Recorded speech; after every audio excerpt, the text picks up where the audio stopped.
Yan guys, for today's video, kung nakakita ba kayo ng gantong sistema ng motor, yan. Yung pag naka-parking siya, nakailaw yung mga LED niya sa motor na blue.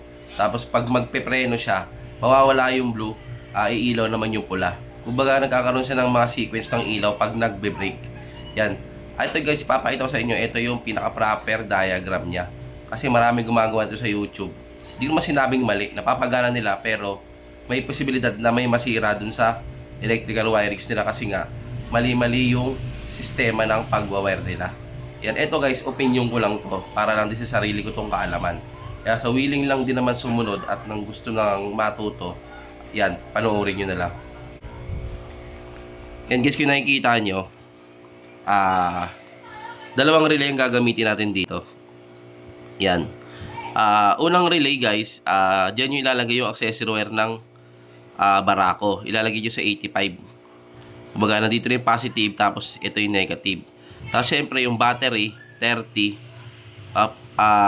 Galing ng battery yung 30 ng relay. Tapos yung 87, papunta sa isang relay din na may 30. Tapos guys, itong relay na to, ito yung tinatawag na SPDT. Ito kahit gumamit ka ng SPDT, basta wag kang gagamit ng 87A sa gitna. Kaya hindi ko na nilagyan. Yung basic na gamit lang. Tapos ngayon, ito, di ba? Kung napapansin nyo guys, itong 85, ayan yung galing ng brake light. Ibig sabihin, pag nagpreno ka, ito yung magkakaroon ng positive. Siyempre, 86 ground mo pa rin. Tapos kung napapansin mo, yung 87, ayan, kung nakikita mo yung 87, ayan yung papuntang red light. Red light ng LED. Yan.